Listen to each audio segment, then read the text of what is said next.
اللهم صل على سيدنا محمد يا رب صل وسلم دائما ابدا على حبيبي. کتنے کنٹریز ایسے ہیں آپ تاریخ اٹھا کے دیکھیں جو صحابہ کی تجارت میں ایمانداری دیکھ کر پورے ملکوں کے ملک مسلمان ہوئے ہیں. آج کوئی بتا سکتا ہے کہ وہ اس مسلمان کی ایسی اس نے ایمانداری دیکھی کہ اسلام قبول کر لیا؟ ایسے شاذ و نادر واقعات ہیں.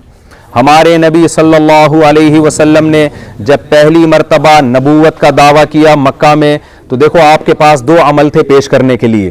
ایک اپنا صادق اور امین ہونا کہ میں سچا ہوں، جھوٹ نہیں بولتا، میں کبھی کسی کی امانت میں خیانت نہیں کرتا، یہ بھی عمل تھا. دوسرا آپ کا عمل تھا غار حرا کی عبادت، جو آپ ہمیشہ کیا کرتے تھے کہ آپ یہ بتا سکتے تھے لوگوں میں اتنا عبادت گزار ہوں، میں غار حرا میں عبادت کیا کرتا تھا، بتاؤ کیا میں جھوٹ بول سکتا ہوں؟ تو لوگ کہتے کہ نہیں. لیکن آپ نے غار حرا کی عبادت کو پیش نہیں کیا، آپ نے اپنے کیریکٹر کو پیش کیا ہے، کردار کو پیش کیا ہے کہ 40 سال کے عرصے میں کبھی ایسا نہیں ہوا کہ میں نے کسی سے پیسے لیے ہوں اور ٹائم پہ واپس نہ کیے ہوں، یا کسی نے مجھ پر اعتماد کر کے امانت رکھوائی اور میں نے اس میں تھوڑی سی بھی خیانت کر دی ہو. 40 سال میں میری زبان سے تم نے کبھی جھوٹ نہیں دیکھا. تو یہ کیریکٹر تھا جس کو پیش کر کے نبی نے دین کی دعوت دی ہے. اگر آپ کا کیریکٹر ٹھیک نہیں ہوگا، گورا کہے گا کہ یہ کمبخت جھوٹ بھی بولتے ہیں، 2 نمبری بھی کرتے ہیں، بولتے کچھ ہیں دل میں کچھ اور ہوتا ہے. ملکی قوانین کو سب سے زیادہ اڑانے والے، دھجیاں اڑانے والے بھی یہی ہیں. تو وہ کیا سمجھے گا کہ مسلمان ایسے ہوتے ہیں، اس سے اسلام کا امیج دنیا میں خراب ہوگا. معاہدوں کی پابندی کا دیکھو، یہاں آپ معاہدہ توڑو گے نا، دنیا کی حکومتیں جو سزا دیتی ہیں وہ تھوڑی ہوتی ہے، اصل سزا کون دے گا؟ اللہ. قرآن میں کتنے مقامات پر اللہ تعالیٰ نے امتوں کے واقعات بھی سنائے کہ پچھلی امتوں میں اللہ تعالیٰ نے شعیب علیہ السلام کو بھیجا اپنی قوم کے پاس. شعیب علیہ السلام کو کیوں بھیجا؟ وہ قوم کیا کرتی تھی؟ ناپ تول میں کمی کیا کرتی تھی. وہ کرتے تھے کہ جب پیسے لے رہے ہیں نا کسٹمر سے، پورا گن کے لے رہے ہیں اور جو مال اس کو دے رہے ہیں اس میں ڈنڈی مار رہے ہیں، جھوٹ بول رہے ہیں اس میں. وہ ایک ہے نا کہ ایک سوئی بنائی کسی نے، جاپان نے سوئی بنائی اور نہیں امریکہ نے سوئی بنائی اور کہا کہ اس سے باریک سوئی کوئی بنا کے دکھائے دنیا میں. ٹیکنالوجی کا ماہر ہے نا وہ، تو اتنی باریک سوئی تھی وہ سوئی، کہا کہ اس سے باریک کوئی دکھا کے بتائے. جاپان نے چیلنج قبول کیا، اس نے کہا اس سے باریک کیا، ہم اس میں سوراخ کر کے دکھا دیں گے. بھائی اتنی باریک سوئی میں جاپنیز سائنسدانوں نے کیا کیا؟ سوراخ کر دیا. امریکہ بھی حیران کہ یار یہ تو ہم سے بھی آگے نکلے. بھائی پاکستانیوں نے کیا کیا ہے؟ انہوں نے کہا یہ تو کچھ بھی نہیں ہے، اتنی باریک سوئی اور اس میں سوراخ، یہ کیا ہے؟ تو پاکستان کے پاس جب وہ سوئی آئی نا تو اس کو جب لیب میں لے جا کے خوردبینوں سے دیکھا گیا تو اس پہ لکھا ہوا تھا میڈ ان پاکستان.